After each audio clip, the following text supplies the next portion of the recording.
The 20th floor of Sterling Corporate pierced the Chicago skyline like a glass needle, its windows reflecting the city's amber glow. Henry Webb pushed his cleaning cart down the marble hallway, the squeak of its wheels echoing off walls lined with oil paintings worth more than his annual salary.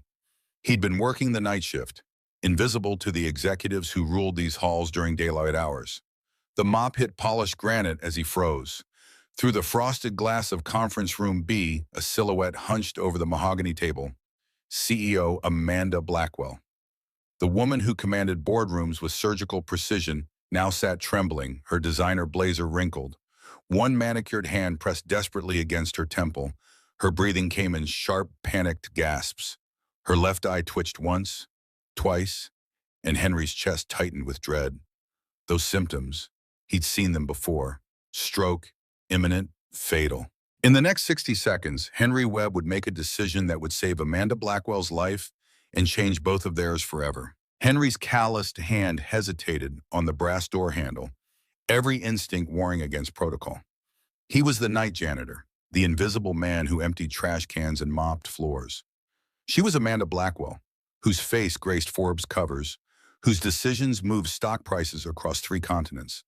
But through the frosted glass, he watched her left arm slip uselessly from the table, watched her face contort in confusion as she tried to focus on her laptop screen.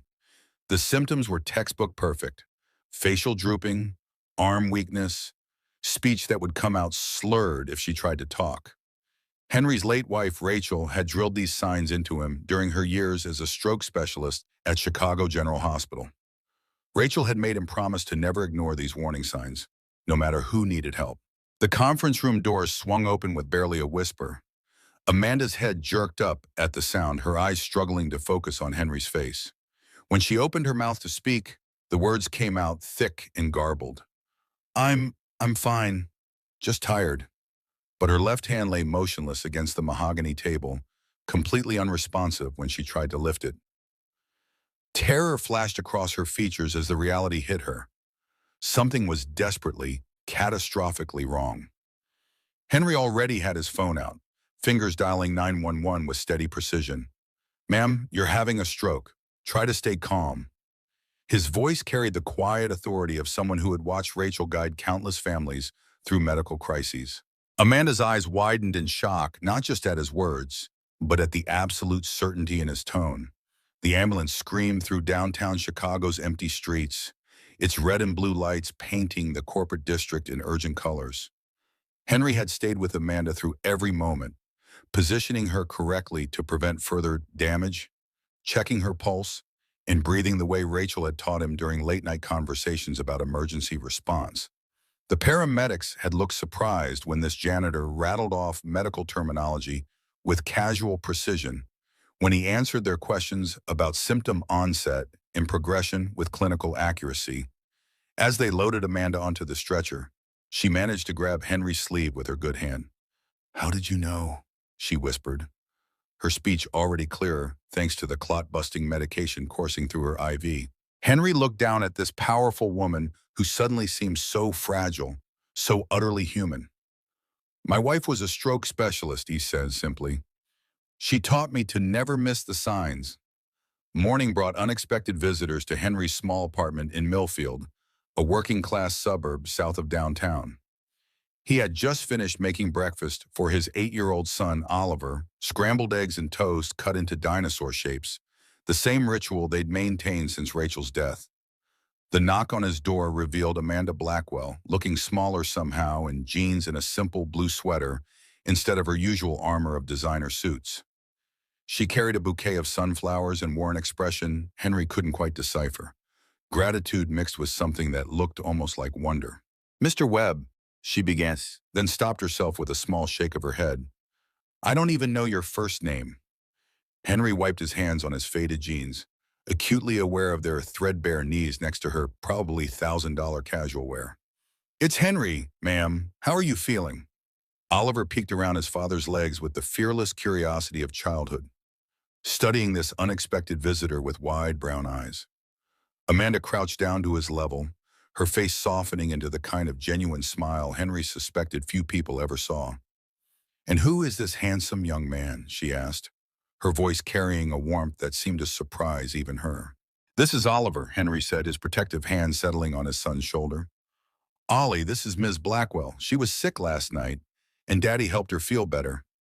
Amanda's smile grew wider, transforming her entire face.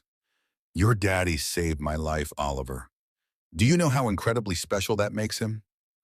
Oliver puffed out his chest with pride, beaming at the praise for his hero. "Daddy knows lots about sick people because Mommy taught him before she went to heaven."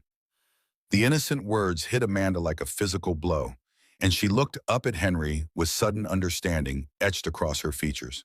Here was a man raising a child alone, working night shifts to keep food on the table, who had saved her life with knowledge inherited from a wife who was no longer there.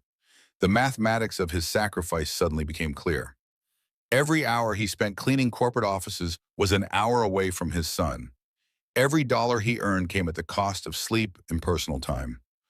"I was wondering," Amanda said carefully, rising to her full height, "if you'd let me take you both to lunch. There's a lot I'd like to know about the man who saw what my own doctors somehow missed." Henry hesitated, recognizing the dangerous territory they were entering. Gratitude was one thing, but the gulf between their worlds was vast and unbridgeable. Still, something in Amanda's expression, a loneliness that mirrored his own, made him nod slowly. "Oliver would like that," he said. "He doesn't get out much on weekends."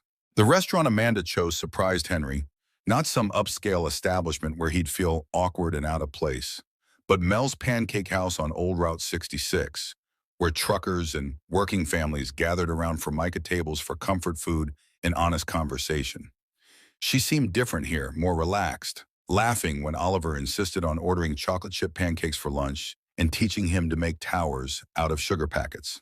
"Tell me about your wife," she said quietly while Oliver was distracted by the vintage jukebox in the corner, feeding it quarters and delighting in the mechanical whir of changing records. Henry's weathered hands wrapped around his coffee mug, drawing warmth from the ceramic. "Rachel worked stroke rehabilitation at Chicago General. Every night when she came home, she'd quiz me on symptoms, patient responses, medication protocols. Said you never knew when medical knowledge might save someone's life." He paused, watching Oliver bounce to the rhythm of an old Motown song. "She died in a car accident, coming home from a double shift." Amanda reached across the scarred Formica table and briefly touched his hand, a gesture so gentle it made his throat tighten. "I'm so sorry, Henry, and you've been raising Oliver alone since then." Henry nodded, surprised by how easy it was to talk to her, how she listened without the suffocating pity he'd grown to dread from well-meaning neighbors and church ladies. There was something about Amanda Blackwell that invited honesty, perhaps the way she looked directly at him when he spoke, as if his words actually mattered. "It's been hard," he admitted. "The night shift pays better, but it means I sleep while he's at school and work while he's asleep. We get weekends together, though. That's something." Amanda studied his face with an intensity that made him slightly uncomfortable. "You're a remarkable man, Henry Webb," she said finally. "More remarkable than you probably realize." Their conversation continued for nearly 2 hours, flowing with surprising ease despite the obvious differences in their backgrounds. Amanda talked about the isolation of executive life, the endless meetings and power struggles that left little room for genuine human connection. Henry shared stories about Oliver's latest adventures, his struggles with math homework, his elaborate plans for a career as either a dinosaur hunter or a pizza chef. "What I don't understand," Amanda said eventually, stirring cream into her third cup of coffee, "is why my personal physician didn't catch any of the warning signs you spotted immediately. I've been having headaches for months, dizzy spells, moments where I lose track of conversations mid-sentence." Henry frowned, his inherited medical knowledge raising red flags. "Those are textbook stroke precursors. Any competent neurologist should have ordered immediate testing. MRI, CT scan, comprehensive blood work. What did your doctor tell you?" Amanda's expression darkened slightly, a shadow crossing her features. "Dr. Patterson said it was executive stress, prescribed sleeping pills, and told me to take a vacation."